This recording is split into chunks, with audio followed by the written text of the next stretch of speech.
చిన్నంతరం లేకుండా మాట్లాడుతున్నావు. ఇక తాతయ్యకి నచ్చినట్టుగా స్వప్నకి ఇక ఆస్తిని రాసిచ్చారు. ఇక తన కడుపులో ఉన్న బిడ్డని ఇక చూసుకోవడానికి, ఇంకా అలాగే తన గురించి ఆలోచించి మధ్యలో నువ్వెందుకు ఇన్వాల్వ్మెంట్ అవుతావు అని చెప్పి కళ్యాణ్ అయితే అడుగుతాడు. ఇక ఎంత కంట్రోల్ చేసుకొని మంచిగా ఉందామన్నా ఇక అనామిక అయితే మాట్లాడలేదు. ఏంటి కవి గారు ఏం మాట్లాడుతున్నారు? అయినా అక్కడ నేను అడిగింది తప్పేముంది? నిజానికి రుద్రాణి గారు ఈ ఇంటికి నిజంగా కూతురు కాదు కదా. అలాంటప్పుడు స్వప్న కడుపులో ఉన్న బిడ్డకి వారసుడు ఈ ఇంటి వారసుడా ఏంటి అని చెప్పి అనగానే అవన్నీ నీకు అనవసరం. అయినా ఇంటికి పెద్దవాళ్ళు ఏ నిర్ణయం తీసుకున్నా మంచిగా తీసుకుంటారు. మధ్యలో వచ్చావు కాబట్టి నీకేం తెలుసు? నీ గురించి నువ్వు ఆలోచించుకో. నీ భర్త మనసు ఎలా గెలుచుకోవాలన్నది ఆలోచించుకో. అంతవరకే, అంతకు మించి ఎక్కువ మాట్లాడకూడదు. అర్థమైందా నీకు అని చెప్పి కళ్యాణ్ అయితే గట్టిగా వార్నింగ్ ఇస్తాడు అనామికకి. ఇక్కడ ధాన్యలక్ష్మి పరిస్థితి కూడా అలాగే ఉంటుంది. రూమ్లోకి బరాబరామని లాక్కొని ప్రకాశం తీసుకొని వెళ్ళి ఒక్కసారిగా విదిలిస్తాడు. ఏంటే ఈ మధ్య బాగా నోరు నీ ఇష్టం వచ్చినట్టు లేస్తుంది. పిచ్చి పిచ్చిగా మాట్లాడమంటే పళ్ళు రాలిపోతాయి. ఏంటి నాన్నగారికే ధిక్కరిస్తావా? నాన్నగారి ఆస్తి ఎవరికి రాస్తే నీకెందుకే? నువ్వు కోడల్లాగుండు. అంతకంటే ఎక్కువ చేశావంటే ఈ వయసులో డైవర్స్ ఇచ్చి పడేస్తా, జాగ్రత్త అని చెప్పి ప్రకాశం అంటాడు. ఆ మాటలకి ఇక దెబ్బకి షాక్ అయిపోతూ, ఏంటండి ఏం మాట్లాడుతున్నారు మీరు? నేను మాట్లాడిన దీంట్లో మీకు అంత పెద్ద తప్పేం కనిపిస్తుంది? నన్ను వదిలిపెట్టేసేంత తప్పు నేనేం చేశానండి అని చెప్పి ధాన్యలక్ష్మి అనగానే, ఇదిగో మళ్ళా మొదటికే వస్తున్నావు. మేము సంపాదించిన ఆస్తులకి నువ్వు అడిగావంటే ఒక హక్కు ఉంది, కానీ నాన్నగారు సంపాదించిన ఆస్తుల కోసం నువ్వు అడగాల్సిన హక్కే లేదు. అది తాతల దగ్గర నుంచి ఉన్న ఆస్తి. ఇక మా నాన్నగారు ఎంతో కృషి చేసి ఇంతని అంత చేసి ఇప్పటికీ ఈ రకంగా ఉండడానికి కారణమైన మా నాన్నగారికి ఇష్టం వచ్చినట్టుగా ఎవరికైనా ఇచ్చే హక్కు ఉంది. అలాంటప్పుడు నువ్వు నోరు మూసుకొని ఉండాలి, కానీ అందరి మధ్య మా నాన్నగారి విలువని తీసేలాగా మాట్లాడతావా అని చెప్పి అనగానే దెబ్బకి సైలెంట్ అయిపోతుంది. ఇదిగో ధాన్యం, నీకు లాస్ట్ అండ్ ఫైనల్గా చెప్తున్నాను. ఎప్పుడు కూడా ఇంట్లో ఏ విషయంలో తలదూర్చినా నేను ఎంతో కొంత ఒప్పుకుంటానేమో, కానీ నాన్నగారి విషయంలో మాత్రం ఎట్టి పరిస్థితుల్లోనూ తలదూర్చినా నీకు ఇదే లాస్ట్ అండ్ ఫైనల్ వార్నింగ్. నేను అస్సలు ఊరుకోను అని చెప్పి అక్కడి నుంచి వెళ్ళిపోతాడు. ఇక వెంటనే కూడా ధాన్యలక్ష్మి అయితే, ఏంటి ఈయన ఇంతిదిగా నా మీద రెచ్చిపోతున్నారు? నేనేం తప్పు మాట్లాడాను? ఇక ఉన్నదంతా హారత కర్పూరంలాగా అందరికీ రాసుకుంటూ కూర్చుంటూ ఉంటే ఇక చివరి ఆఖరికి కళ్యాణ్కి ఏం మిగులుతుంది? వీడు అసలే అమాయకుడు అని చెప్పి మనసులో అయితే అనుకుంటుంది.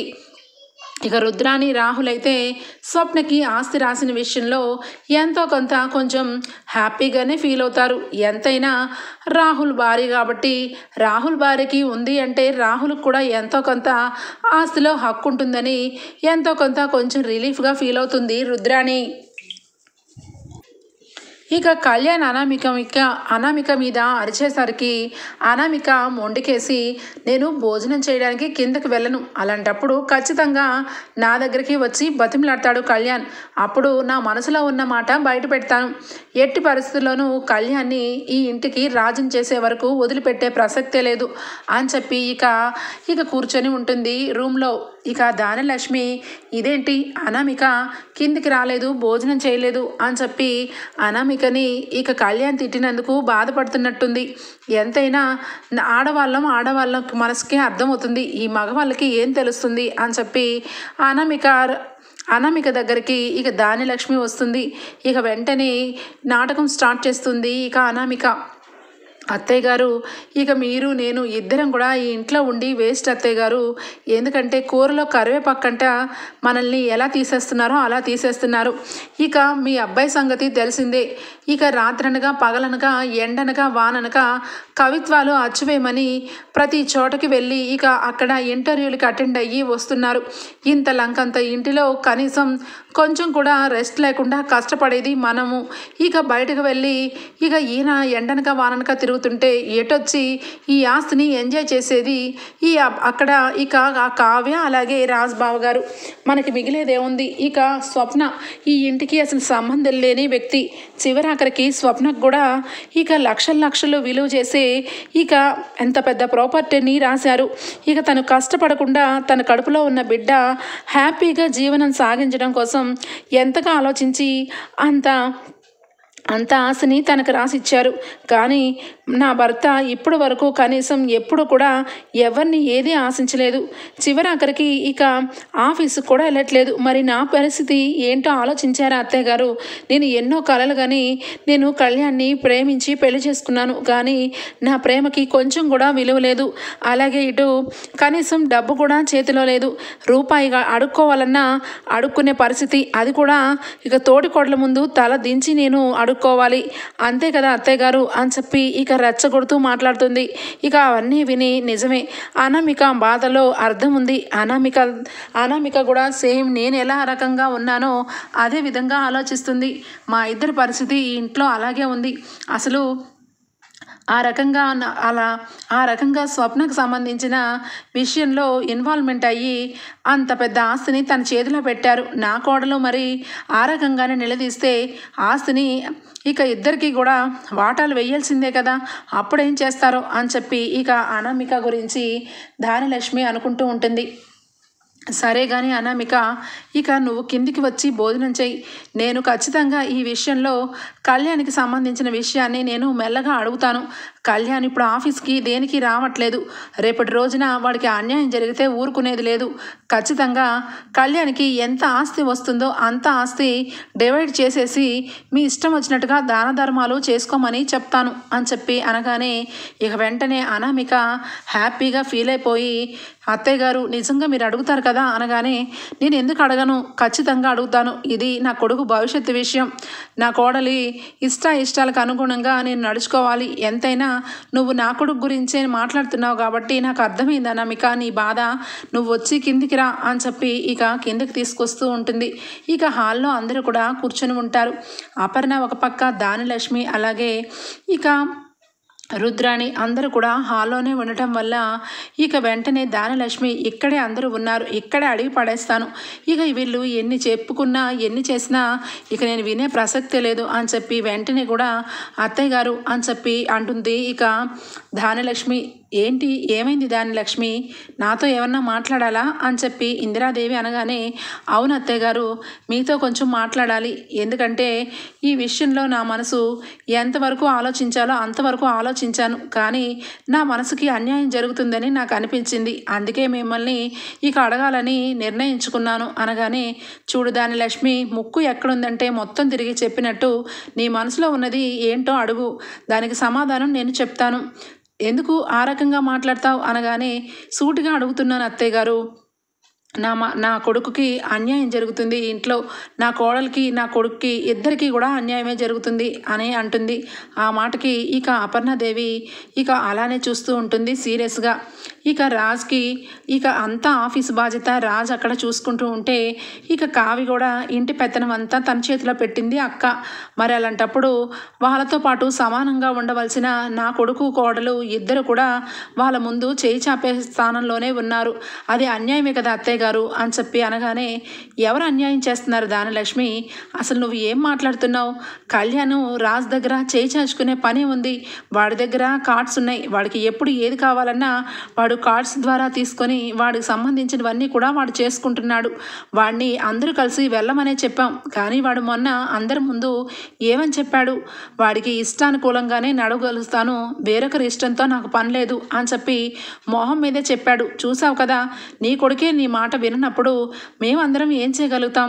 ఇంకా కావ్య విషయానికంటావా, ఈ ఇంటికి దుగ్గిరాల వంశంలో పెద్ద కోడల దగ్గరే తాళాలు ఉంటాయి. ఎవరికి ఏది కావాలన్నా పెద్ద కోడలే చూసుకుంటుంది. అది ఎప్పటి నుండో వస్తున్న ఆనవాయితీ. అలాంటిది ఇప్పుడు నీ వల్ల మార్చేయాలంటే కష్టం కదా అని చెప్పి ఇందిరాదేవి ఇక సమాధానం చెప్తుంది. ఏమో అత్తయ్య గారు, నాకు అదంతా తెలీదు. నా కొడుకుకైతే అన్యాయం జరుగుతుంది. ఇక నేను మళ్ళా మాట్లాడుతున్నానని మీరు మనసులో పెట్టుకున్నా నాకేం పర్వాలేదు. మావయ్య గారు చేసిన పని నాకేమీ నచ్చలేదు. నా కోడలికి అన్యాయం జరుగుతుంది. నా కొడుకుకి నోట్లో నాలుక లేదు. వాడు కవిత్వాలు అని చెప్పి కొత్తగా పెళ్ళైన భార్యని పక్కన పెట్టేసి వాడు కవిత్వాలు అనుకుంటూ బయటకు వెళ్ళిపోతూ ఉంటే నా కోడలి జీవితం ఏమైపోతుందా అని చెప్పి నా కోడలికి కంగారు ఉంటుంది, నాకు కంగారు ఉంటుంది. ఎంతైనా అనామికకి ఇక ఇంట్లో అన్యాయమే జరుగుతుంది అని చెప్పి అనగానే, ఏంటి అనామిక, నీకు అన్యాయం జరుగుతుందా? మీ అత్త చాలా బాధపడిపోతుంది. నీ విషయంలో మేమందరం అన్యాయం చేస్తున్నామని అనుకుంటున్నావా అని చెప్పి ఇందిరాదేవి అనడంతో వెంటనే అక్కడే ఉన్న అపర్ణాదేవి, ఏంటి అత్తయ్య గారు ఆయమ్మాయిని అడిగేది? అన్యాయం చేయడం ఏంటి? ఈ ఇంట్లో ఎవ్వరు కూడా ఒకరిని అన్యాయం చేసే పరిస్థితిలో ఎవరూ లేరులే. అయినా అనామిక, నువ్వు చాలా తెలివిగలదానివి, చదువుకున్నదానివి. నీకు అన్యాయం ఎవరు చేయగలుగుతారు చెప్పు అని చెప్పి ఆ అపర్ణాదేవి అనగానే, ఏంటంటే అలా మాట్లాడతారు? నేనేమి మరి చిన్నపిల్లని కాదు, అన్నీ అర్థం చేసుకోగలుగుతాను. ఇక ఈ ఇంట్లో చాలా వరకు ఇక బావగారు అలాగే కావ్యక్క చేతిలోనే ఇల్లు నడుస్తుంది. నన్ను ఎప్పుడు కూడా ఈ ఇంటి కోడల కింద ఎవరూ చూడరు. అంతెందుకు, ఇక మొన్న ఇక కావ్య ఇంట్లో అలాగే ఇటు ఆఫీస్లో రెండు వైపులా తనని పెత్తనంగా పై లెవెల్లో పెట్టారు. మరి నేను కళ్యాణ్ భారీగా నాకు ఎక్కడైనా హోదా ఉంటుందా? అసలు ఎవరైనా కలిసి నన్ను గౌరవిస్తారా? ఇంకా నేను ఈ వంటగదిలో ఈ ఇంట్లోనే మగ్గిపోవాలా ఏంటి అని చెప్పి అనామిక అడుగుతుంది. ఇక వెంటనే, ఏంటి నీ ఉద్దేశం ఏంటి? అయితే ఇప్పుడు ఏం చేయమంటావు? నువ్వు కూడా కావ్యతో సమానంగా ఉండడానికి ఆఫీస్కి వెళ్తావా చెప్పు అని చెప్పి అంటుంది అపర్ణ. ఆ మాటకి సైలెంట్ అయిపోతుంది.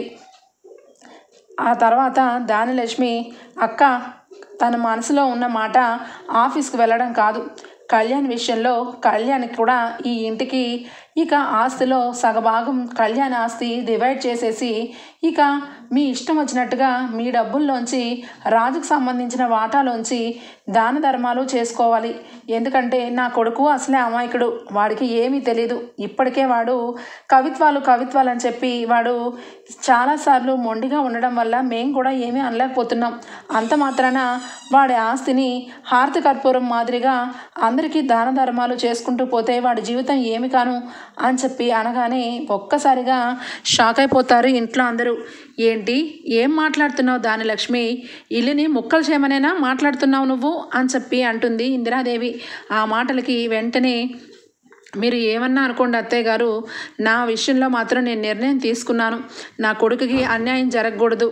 ఇక మీ ఇష్టం వచ్చినట్టుగా డబ్బుని ఎన్ని విధాలుగైనా ఉపయోగించుకోండి. మన ఇంట్లో మన రక్తం కానీ వారసుడికే మీరు ఇంత డబ్బు అప్పచెప్పి అంత ఆస్తిని చేతిలో పెట్టారు.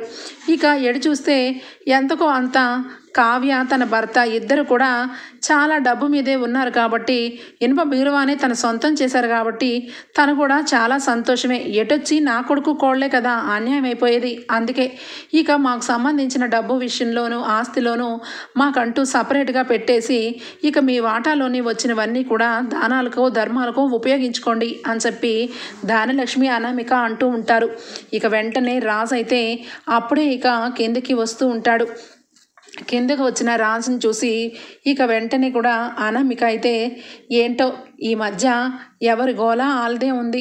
ఇక ఇంట్లో కూడా పరిస్థితులు ఎట్నుంచి ఎటొచ్చినా కూడా చెప్పలేము. ఎంతైనా కావ్య తన భార్య కాబట్టి కావ్యకే ఇంట్లో అందరూ కూడా గౌరవించాలి. ఇక్కడ ఎవరికి కూడా ఎవరు గౌరవించకపోయినా ఎవరికి బాధ లేదు అని చెప్పి ఇక అంటూ ఉంటుంది. ఆ మాట చెవిలో పడుతుంది రాజుకి. ఏమైంది అనామిక, నీ గౌరవానికి వచ్చిన భంగం ఏమైంది అనగానే ఇక వెంటనే అక్కడే ఉన్న దానలక్ష్మి, చూడు రాజ్, నా కోడల విషయంలో నేను ఒక నిర్ణయం తీసుకున్నాను. నా కోడలు ఈ ఇంట్లో వచ్చినప్పటి నుంచి చూస్తూనే ఉన్నాను. నా కోడలికి ఇంట్లో ఎవరు కూడా గౌరవించట్లేదు, అలాగే ఒక మనిషిలా కూడా చూడట్లేదు. నీ భార్యకి మీ అమ్మ తాళాలు గుర్తించి ఇంటి పెత్తనం అప్పచెప్పింది. ఇక స్వప్నకి ఏకంగా ఆస్తినే రాసిచ్చారు. ఇక మొత్తం ఇల్లు అలాగే ఆఫీసు నీ చేతిలోనే ఉంది. అందరూ మీరే పెత్తనాలు చేసుకుంటూ మీరే ఆస్తిని అనుభవించుకుంటూ ఉంటే రేపు రోజు నా కోడలికి అన్యాయం జరుగుతుంది. అందుకే నేను ఇక మా ఆస్తిని మాకు రాసిచ్చేసి మీ ఆస్తిలో మీరు దానాలు ధర్మాలు చేసుకోండి అనగానే ఇక వెంటనే సరే అయితే అలాగే పిన్ని, అలాగే కానివ్వు. కానీ ఒక చిన్న మాట అనామిక, నీకెందుకు వచ్చింది అనుమానం? మీ ఆస్తి మా ఆస్తి ఆర్తి కర్పూరాలు అయిపోతాయి అన్న మాట అసలు టాపిక్ ఎందుకు వచ్చింది అని చెప్పి రాజ్ అంటాడు. అనగానే ఇక వెంటనే సైలెంట్ అయిపోతుంది దానిలక్ష్మి. ఏంటత్తయ్య గారు సైలెంట్ అయిపోయారు? మీకు ఆ రోజే చెప్పాను, కానీ ఆ విషయం మీరు ఎప్పుడు కూడా రాజ్బాబు గారిని నిలదీయలేదు. కానీ ఈరోజు అడగాల్సిన పరిస్థితి వచ్చింది. ఇక మీ తరపున నేను అడుగుతాను. ఎందుకంటే ఇక పెద్దవాళ్ళతో ఇక నేను మాట్లాడినా నీకెందుకు అని అంటారు కాబట్టి ముందుగానే మీకు ఒక మాట చెప్తున్నాను అనగానే అడుగు అనామిక, ఇందులో తప్పేముంది అని చెప్పి అనగానే అప్పు ఆ రోజు యాక్సిడెంట్ అయినప్పుడు ఇక తన్ని హాస్పిటల్లో జాయిన్ చేశారు బావగారు. అప్పుడు తనకి హాస్పిటల్ బిల్లు 1,62,000 అయ్యింది. అక్షరాల ఆ డబ్బు మీరే ఇక తనకి బిల్ పే చేశారు. ఆ విషయం ఇప్పటి వరకు ఇంట్లో ఎవరికి తెలియదు. ఇక అలాంటివి మాకు తెలిసినవి కొన్ని అయితే తెలియనివి ఇంకెన్నో ఉండుంటాయి. అంతెందుకు పొద్దున్నే ఇక స్వప్నకి తాతయ్య గారు ఆస్తిని రాసిచ్చారు. అసలు స్వప్నకి ఇంటికి సంబంధమే లేదు.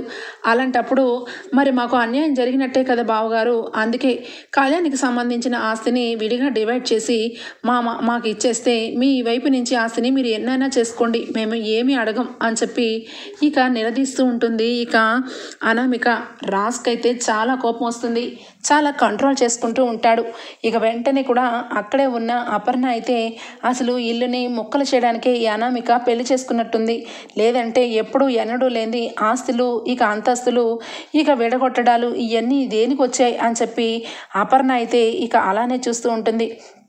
ఇక రాజ్ వెంటనే ఏంటి అయితే నేను బిల్లు పే చేసిన విషయం ఇంట్లో ఎవరికి తెలియకుండా డబ్బుని హారతి కర్పూరం చేస్తున్నాను అంతే కదా అని చెప్పి అనగానే ఇక అపర్ణ ఏంట్రా వాళ్ళన్న మాటలకి నువ్వెందుకు బాధపడతావు? నీ ఇష్టం, నువ్వు కట్టావు. మీ అత్తగారి వైపు ఆపద వచ్చినప్పుడు ఆ మాత్రం ఆదుకోవడానికి మనమేమి భేదవాళ్ళం కాదు.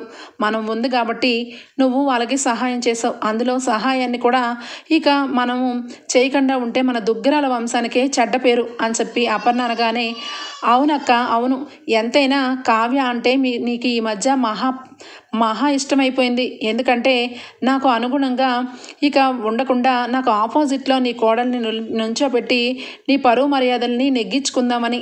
ఎంత కాకపోతే ఇక బిల్లుని పే చేయడం ఏంటి? రాజు ఆ విషయం ఇంట్లో ఎవరికి చెప్పకుండా ఉండడం ఏంటి? ఆ ఇంట్లో వాళ్ళకి డబ్బుని మీ కోడళ్ళు దోచిపెడుతూ ఉంటే మరి నా కోడలికి అన్యాయం ఇక జరుగుతుంది అని చెప్పి అనగానే ఇక కావ్య చాలా బాధపడుతుంది. ఇక వెంటనే అత్తయ్య గారు నేను ఏ రోజు కూడా ఈ ఇంటి నుంచి డబ్బుని ఏ రోజు మా ఇంటికి దోచుకెళ్ళలేదు. మీరు ఆ రకంగా మాట్లాడద్దు అనగానే ఏంటి మాట్లాడకుండా ఉండేది? నీ భర్తే క్లియర్గా డబ్బుని మీ చెల్లెలకి బిల్లుని పే చేశాడని అంతిదిగా చెప్పినా కూడా ఇంకా ఏ రూపాయి ఎరగనట్టుగా మాట్లాడతావేంటి అని చెప్పి దానలక్ష్మి కావ్య మీద అరుస్తూ ఉంటుంది. ఇక వెంటనే అయినా మీ అమ్మ ఏమన్నా తక్కువదా? ఈ ఇంటికి ఒక ముసుగేసి నిన్ను పంపించింది. ఎందుకు పంపించింది? డబ్బుని దోచుకురమ్మని. ఇక మీ అమ్మ ఉత్తమరాలైతే మీరందరూ మంచిగానే ఉండేవాళ్ళు. మీ అమ్మే ఒక డ్రామా ఆర్టిస్టు. అలాంటప్పుడు మీరందరూ అంత కరెక్ట్గా ఉన్నారంటే ఎవరు నమ్ముతారు? కోటకి ఇక ముడేసి ముగ్గురు కూతుర్ని ఇంట్లోని నడిపి చక్రం తిప్పాలనుకుంది మీ అమ్మ. మీ అమ్మ డబ్బు ఆసుబొద్ది కాదంటావేంటి? మీ కుటుంబమే డబ్బు ఆసుబోతోళ్ళు అని చెప్పి గట్టిగా అరుస్తూ ఉంటుంది అనామిక ఇక దానిలక్ష్మి. ఇక వెంటనే అప్పుడు రాజు అయితే గట్టిగా అరుస్తాడు. పిన్ని అని చెప్పి గట్టిగా అరవగానే దెబ్బకి సైలెంట్ అయిపోతారు. ఏంటి పిన్ని ఏం మాట్లాడుతున్నావు?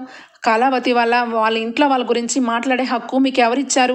మీ కోడల గురించి మీరు ఎన్నైనా మాట్లాడండి, కానీ ఇక నా భార్య గురించి మీరు ఒక్క మాట కూడా మాట్లాడడానికి వీల్లేదు అని చెప్పి అనగానే ఇక వెంటనే అదేంటి అలా ఎందుకంటావు? ఎందుకంటే ఇంట్లో ఉన్న డబ్బుని తను తీసుకెళ్తుంది కాబట్టి అది మేము నిలదీసి అడగకూడదు. మీరు మీ ఇష్టం వచ్చినట్టు డబ్బుని జల్సా చేసుకున్నా మేము అడగకూడదు.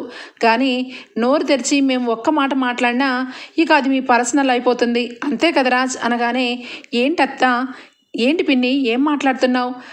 ఇక కళావతి ఏంటి డబ్బుని తీసుకెళ్ళి ఇవ్వడం ఏంటి? నిజం చెప్పాలంటే నేను హాస్పిటల్కి బిల్లు పే చేయడం మాట నిజమే, కానీ ఆ డబ్బుని కళావతి ఎప్పుడో తీర్చేసింది అని చెప్పి అంటాడు. ఆ మాటకి వెంటనే అనామిక, ఎందుకు బావగారు అలా మాట్లాడతారు? కావ్య ఏ రకంగా తీర్చేస్తుంది కావ్య యొక్క డబ్బు? అసలు కావ్య యొక్క ఉద్యోగం చేస్తుందా ఏంటి అనగానే, మరి ఉద్యోగమే చేస్తుంది నా కోడలు ఇక ఆఫీస్కి వెళ్ళట్లేదా? మీరందరికీ కనిపించే కదా వెళ్తుంది. తను ఒక ఫ్యాషన్ డిజైనర్. తను వేసిన డిజైన్స్ వల్ల ఎన్నో కోట్లు లాభం కలిగింది. ఇక మొన్న ప్రకాశం మూలంగానే ఇక ఆఫీస్లో అగ్ని ప్రమాదం జరిగి 50 లక్షలు నష్టం వచ్చింది. అది మర్చిపోయి ఇక తలపొగరుగా మాట్లాడుతున్నావు దానిలక్ష్మి.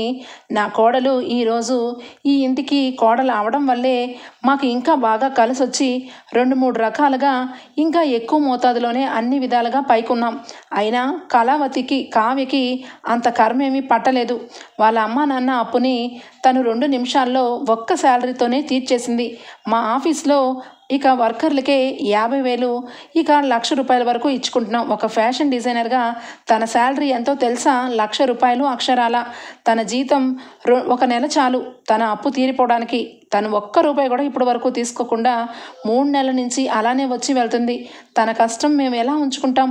తన కష్టంలోని తనే చెప్పింది, నాకు వచ్చిన డబ్బులు మా అప్పు బిల్లుని మీరు కట్ చేసుకోవాలి అని చెప్పి నాకు జాయిన్ అయిన మొదటి రోజే చెప్పింది. అయినా ఇవన్నీ మీకెలా తెలుసులే? ఇంట్లో ఉంటూ ఎవరు ఏ రకంగా ఉంటున్నారు, ఎవరెవరికి ఎంతెంత డబ్బు ఉందని లెక్కలు వేసుకోవడంలోనే మీకు సరిపోతుంది అని చెప్పి అపర్ణ అంటుంది. అనగానే ఇక వెంటనే, మీరు ఎంతైనా చెప్పండి అత్తయ్య గారు, మీరు ఏమన్నానండి, కావ్యక్క ఎప్పుడు కూడా అందరి దగ్గర మంచిగా మాట్లాడుతూ ఉంటుంది, కానీ తను చేసేవన్నీ కూడా చేస్తుంది. నా జీవితాన్ని పాడు చేయాలనుకోలేదా? తన చెల్లెల్ని నా జీవితంలోని తీసుకొద్దామని అనుకోలేదా? నా భర్తని పెళ్లి చేసుకొని నన్ను లాస్ట్ మినిట్లో నన్ను సైడ్కి చెప్పి పక్కకు తొయ్యాలని అనుకోలేదా? ఎంతైనా కావ్య చాలా కుట్ర చేస్తూ ఉంటుంది. కావ్య గురించి ఎవరికి తెలీదు అని చెప్పి అనామిక అయితే కావ్య మీద నానా మాటలు అంటుంది. అక్కడే ఉన్న రాజు అయితే వెంటనే, ఆపు, ఏం మాట్లాడుతున్నావు? నా భార్య జోలికి ఒక్క మాట అన్నా ఊరుకునే ప్రసక్తి లేదా అనామిక? నోటుకి ఎంతవరకు వస్తే అంతవరకు మాట్లాడుతున్నావు. ఇందాక వరకు నా భార్య పుట్టింటికి దోచిపెట్టింది డబ్బు అని చెప్పావు. ఇప్పుడు ఏకంగా నీ జీవితంలోకే వచ్చి నీ జీవితాన్ని పక్కకు నెట్టాలని చూస్తుందని చెప్పావు. అసలు ఏం మాట్లాడుతున్నావు అని చెప్పి అనగానే ఇక అలానే చూస్తూ ఉంటుంది అనామిక. ఇక వెంటనే అక్కడే ఉన్న ఇందిరాదేవి కాదు, ఇక దానలక్ష్మి, ఏంటి రాజ్, ఏంటి నా కోడల్ని దబాయిస్తున్నావు? నా కోడలు అడిగిన వాటికి సమాధానం లేదా? సమాధానం లేనప్పుడే ఇలా అరుస్తారు. నా కోడల్ని పక్కకు తప్పించి మీ మరదల్ని తీసుకొచ్చి పెళ్లి చేద్దామని అనుకోలేదా? చెప్పు అని చెప్పి అనగానే, అనుకోలేదు, అస్సలకి అనుకోలేదు. అందరికంటే ముందుగా కళావతి కళ్యాణ్ పెళ్లి విషయంలో చాలా సంతోషపడింది. అనామికకి కళ్యాణ్కి పెళ్లి జరగాలని తను ఎంతో కృషి చేసింది. అన్ని విధాలా తను ఏ పని చేసినా అనామికకి కళ్యాణ్కి పెళ్లి జరగాలని పశువు కొట్టినప్పటి నుంచి దేవుణ్ణి దండం పెట్టుకునే ఉంది అని ఇక చెప్తూ ఉంటే, ఇక అవునవును, అన్ని విషయాలు బాగానే గుర్తున్నాయి మాకు కూడా. ఇక లగ్నపత్రిక దగ్గర నుంచి అన్నీ కూడా అపశకనాలుగా చేసింది ఈ కావ్య. ఎవరు తెలీదు ఈ కావ్య గురించి? నల్లవన్నీ పాలని, తెల్లనివన్నీ నీళ్ళని అనుకున్నాను, కానీ ఇప్పుడు అర్థమైంది కావ్య భాగవతం ఏంటో. కావ్య అనామిక విషయంలో ఒక మోసగత్తె. తనను కావాలనే ఇక అనామికని పక్కకు తప్పించి అప్పునిచ్చి పెళ్లి చేయాలనుకుంది. అప్పటి నుంచే నాకు కూడా ఈ కావ్య అసలు రంగు తెలిసింది అని చెప్పి అంటూ ఉంటే, ఇక అప్పుడే వస్తాడు కళ్యాణ్. రావడంతో అమ్మ నోట్లోంచి ఒక్క మాట కూడా కావ్య వదిన గురించి ఒక్క మాట అన్నా బాగోదు అనగానే, ఏంటండి మీ ఇష్టం వచ్చినట్టుగా మీ అమ్మ నోరు మూయిస్తున్నారు? మీ అమ్మ నోరు మూయిస్తారేమో, నా నోరు మూయించలేరు. మీకు అలాగే ఆ అప్పు మీ ఇద్దరికి పెళ్లి చేయాలని మీ వదిన నిశ్చయించుకుంది. ఇప్పుడు కూడా మీ వదినకి నన్ను పక్కకు నెట్టేసి అప్పుకి ఇచ్చి మీకు పెళ్లి చేయాలనే అనుకుంటుంది. అది ఎవరికి తెలీదు. మీ వదిన వేసే డ్రామాలన్నీ మాకు తెలుసు. మీ వదిన ఒక మోసగత్తె అని చెప్పి అనగానే ఇక కళ్యాణ్ కోపం కంట్రోల్ చేసుకోలేక అనామిక అని చెప్పి చంపని చెళ్ళు మనిపిస్తాడు. ఇక వెంటనే, ఏం మాట్లాడుతున్నావు? మా వదిన గురించి ఒక్క మాట మాట్లాడినా నేను ఏం చేస్తానో నాకే తెలియదు. అసలు నువ్వు నా జీవితంలోకి వచ్చావంటే మా వదినే కారణం. మా వదిన లేకపోతే నువ్వు ఎక్కడ ఉండేదానివో ఒక్కసారి ఆలోచించు ఆ రోజు మన ఇద్దరికి అసలు పెళ్ళే జరగకపోయేది. కానీ మా వదిన ఇక మొక్కని మార్చి ఇక నిగనిగలాడే మొక్కని పెట్టి, ఎండిపోయిన మొక్కని పక్కన పెట్టి మన జీవితాన్ని ఒక మలుపు తిరిగేలాగా చేసింది. లేదంటే చివరాఖరికి అత్త అత్త అని చెప్పి తిరుగుతున్నావు కదా, మా అమ్మ కూడా నిన్ను పక్కన నెట్టేసేది. అసలు నీకు నాకు పెళ్లి జరిగితే ఇంటికి పెద్దవాళ్ళకి నష్టం జరుగుతుంది అని చెప్పి ఇక ఎవరు కూడా మన పెళ్ళి చేయమని చేతులెత్తేశారు, చివరాఖరికి మా అమ్మతో సహా. కానీ ఇక మా వదిన మాత్రం అలా అనుకోలేదు. అనామిక అమాయకురాలు, ఇక నువ్వు అలాగే అనామిక ఇద్దరు కలిసి ఉండాలి, మీ ఇద్దరు పెళ్లి చేసుకోవాలని ఇక ఆ మొక్కని మార్చి మన ఇద్దరిని ఒక్కటి చేసిన దేవతే ఇక మా వదిన. ఇంకా మాట్లాడాలంటే నువ్వు మా వదిన రుణం తీర్చుకుంటూ జీవితాంతం మా వదిన కాళ్ళు పట్టుకున్నా కూడా నీ రుణం పోదు, గుర్తుపెట్టుకో అనగానే ఇక దెబ్బకి షాక్ అయిపోయి అలాగే ఉండిపోతుంది. ఇక వెంటనే ఇక రాజ్ ఎంటర్ అవుతాడు. ఏంటి అనామిక, ఏంటి సౌండ్ లేదు, నిజం చెప్పు, ఇప్పటికీ కూడా నీ మనసులో కావ్య మీద ద్వేషమే ఉందా? ఇక కళ్యాణ్ ఇంత చెప్పినా కూడా నీకు నమ్మకం కలగట్లేదా? సరే అయితే ఇంకొక విషయం చెప్తాను, అర్థం చేసుకో. ఇందాకంతా డబ్బు దోచేకెళ్ళిపోయి ఇక వాళ్ళు మొత్తం డబ్బంతా దోచేస్తున్నారు అన్నట్టుగా మాట్లాడావు కదా, చాలా తప్పు అనామిక. ఎప్పుడు కూడా దోచే గుణం కళావతి వాళ్ళ కుటుంబానికి లేదు. ఎంతవరకు దోచుకోవాలో అంతవరకు దోచింది మీ అమ్మ నాన్నే. పెళ్ళి కాకముందే 2 కోట్ల రూపాయలు నా దగ్గర నుంచి తీసుకున్నారు. ఆ విషయం నీకు తెలుసా? తెలిసినా నువ్వెందుకు చెప్తావులే, నువ్వు చెప్పవు. ఎంతైనా ఆ ఇంటికి సంబంధించిన విషయాలన్నీ నువ్వేరా బయట పెడతావు. 2 కోట్ల రూపాయలు అక్షరాల మీ అమ్మ వాళ్ళు, మీ నాన్నగారు వాళ్ళు నీ పెళ్ళి ఆపేస్తున్నారని అప్పుల వాళ్ళ గురించి బాధపడుతుంటే ఒక ఆడపిల్ల జీవితం అక్కడే ఆగిపోకూడదని నా భార్య కళావతి వచ్చి నీ మెడలో మంగళసూత్రం పడేలాగా చేసింది. లేదంటే ఈరోజు నువ్వు ఇక్కడ ఉండేదానివే కాదు అని చెప్పి అనగానే ఇక ఏమీ అనలేక సైలెంట్ అయిపోతుంది. ఈరోజు అంటున్నావు కదా, కళ్యాణ్ వాటా వేరు, ఇక నా వాటా వేరు, మీ వాటాలో అందరికీ దాన ధర్మాలు చేసుకోమని మరి 2 కోట్ల వాటా మరి మీ వైపు నుంచి కట్ చేసుకోవాలి కదా, చెప్పు మరి నీకు సంబంధించిన నగలన్నీ ఎన్నో రకాల 7 వారాల నగలు అన్నీ చేయించి ఇక నీ ఎదురుగుండానే పెట్టాం కదా, మరి వాటికి సంబంధించినదన్నీ కూడా ఇక ఆస్తి పత్రాల్లో కట్ చేసుకోమంటావా? ఏమని కట్ చేసుకోమంటావు చెప్పు అనగానే దెబ్బకి సైలెంట్ అయిపోతుంది ధాన్యలక్ష్మికి అయితే మైండ్లో ఫీజులు ఎగిరిపోతాయి. అనామిక వాళ్ళు ఇక ఇంత పేద వల్ల 2 కోట్ల ఆస్తిని 2 కోట్ల రూపాయల అప్పుతో పెళ్ళికి ఇక పెళ్ళి ముందు ఇంత గొడవ అయిందా అని చెప్పి ఆశ్చర్యపోతుంది. ఇక అలాగే స్టన్ అయిపోతుంది. చూడు అనామిక, నువ్వు తెలిసి మాట్లాడుతున్నావో తెలియక మాట్లాడుతున్నావో నాకు తెలియదు. నా భార్య ఎంత మంచిదంటే మంచి వాళ్ళకు కూడా మంచి చేసే గుణం. లేదంటే నువ్వన్న మాటలకి నీ చెంప నీ భర్త కంటే ఎప్పుడో పగల కొట్టేది. ఇంకెప్పుడు కూడా కావ్య గురించి తప్పుడుగా మాట్లాడద్దు, అసలు నా భార్య జోలికే రావద్దు నువ్వు అని చెప్పి ఇక వెంటనే కళావతి చేపట్టుకొని లోపలికి తీసుకొని వెళ్ళిపోతాడు. ఇక వెంటనే ఇక అక్కడ ఉన్న ధాన్యలక్ష్మి అలాగే ఇందిరాదేవి, చూడు ధాన్యలక్ష్మి, మనిషివి పెరిగితే సంబరం కాదు, ఇక నీకంటూ ఒక కోడలు వచ్చింది, ఆ కోడల్ని కూడా సవ్యం దారిలో పెరుగుతూ ఉన్నట్టు చెయ్యి.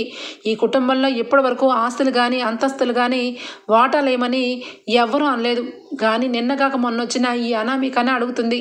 అంటే ఏంటో అర్థం చేసుకో. ఇక అత్తగారిగా ఎప్పుడోకప్పుడు నీ విషయంలో కూడా ఈ రకంగానే మాట్లాడుతుంది. అప్పుడు నీకు తెలుస్తుంది నువ్వు ఎంత తప్పు చేస్తున్నావో అని చెప్పి అపర్ణదేవి ఇందిరాదేవి ఇద్దరు కూడా అక్కడి నుంచి వెళ్ళిపోతారు. ఇక కళ్యాణ్ అయితే చిచ్చి, అసలు మనసు ప్రశాంతంగానే లేదు, నేను నిజంగా నిన్ను పెళ్లి చేసుకొని చాలా తప్పు చేశాను. ఆ రోజు పంతులు గారు చెప్పినట్టుగానే ఇక నీకు నాకు సెట్ కాదేమో, కానీ మా వదిన మన ఇద్దరిని ఒక్కడు చేయడానికి ఆ మొక్కను మార్చి మన ఇద్దరిని జీవితాలు కాపాడేనని పాపం పెళ్లి చేసింది అమాయకురాలు. కానీ తనకేం తెలుసు నీ మెంటాలిటీ, నాకే తెలుసుకోలేకపోయాను, ఇక తనకేలా తెలుస్తుంది? ఎంతసేపు కూడా పెళ్ళైనప్పటి నుంచి ఇప్పటి వరకు కూడా నాకు మనశ్శాంతి లేకుండా చేస్తున్నావు అని చెప్పి అక్కడి నుంచి కళ్యాణ్ కూడా వెళ్ళిపోతాడు. ఇక వెంటనే ఇక అమాయకంగా మొహం పెడితే ధాన్యలక్ష్మి అడుగుతుంది, అనామిక ఏంటి విషయం చెప్పు. మీ ఇంట్లో వాళ్ళు చాలా కోటీశ్వర్లు, ఎన్నో రకాల ఆస్తులు అంతస్తులు ఉన్నాయి, నేను పట్టు పరుపుల మీద పడుకున్నాను, గోల్డెన్ స్పూన్తోనే పుట్టానని చాలా కబుర్లు చెప్పావు, మరి ఈ విషయం నా దగ్గర ఎందుకు దాచావు అని చెప్పి ధాన్యలక్ష్మి అడగగానే ఇక సైలెంట్ అయిపోయి, అది కాదు అత్తయ్య గారు, నాకు అసలు ఈ విషయమే తెలియదు, అసలు ఇదంతా కూడా అసలు అబద్ధం అనగానే చంపని చెళ్ళుమని కొడుతుంది ధాన్యలక్ష్మి. ఇంకా ఎంతవరకు అబద్ధాలు చెప్పుకుంటూ వెళ్తావు, చెప్పు. ఇప్పుడే కదా రాజ్ అందరి ముందు నీ విషయం గురించి అంత ఇదిగా చెప్పాడు. కళ్యాణ్ కూడా నీ పెళ్ళి ఏ రకంగా జరిగిందో మొత్తం చెప్పాడు. ఇంకా నిజాల్ని అబద్ధాలు చేసి మాట్లాడతావేంటి? నువ్వు ఇక నిజం చెప్పకపోతే నేను ఏం చేస్తానో నాకే తెలీదు అనగానే ఇక వెంటనే అనామిక, లేదత్తయ్య గారు, మేము అంత కోటీశ్వరులం కాదు, మేము చాలా వరకు పేదవాళ్ళమే, మాకు డబ్బు అంత లేదు అని చెప్పి నిజం ఒప్పుకుంటుంది. ఇక నిజం ఒప్పుకొని అక్కడి నుంచి రూమ్లోకి వెళ్ళిపోతుంది. ధాన్యలక్ష్మి చాలా బాధపడుతుంది. అనామిక వాళ్ళు ఎంత పేదవాళ్ళు ఉన్నా పర్వాలేదు, కానీ అనామిక ఇక ఇన్ని విషయాల్లో కూడా అన్నీ కూడా రాంగుగా ఆలోచించి జీవితాల్ని నాశనం చేసేలాగా ఇక క్రియేట్ చేస్తుంది. అనామికని ఒక కన్నేసి ఉంచాలి అని చెప్పి ఇక ధాన్యలక్ష్మి అనామిక విషయంలో ఇక బాధపడుతూ ఉంటుంది. ఓకే ఫ్రెండ్స్, ఎపిసోడ్ అయితే ఇంతటితో ఎండ్ అయిపోతుంది. రేపటి ఎపిసోడ్లో కలుద్దాం ఫ్రెండ్స్. అంతవరకు bye, take care, thank you for watching. చిన్నంతరం లేకుండా మాట్లాడుతున్నావు. ఇక తాతయ్యకి నచ్చినట్టుగా స్వప్నకి ఇక ఆస్తిని రాసిచ్చారు.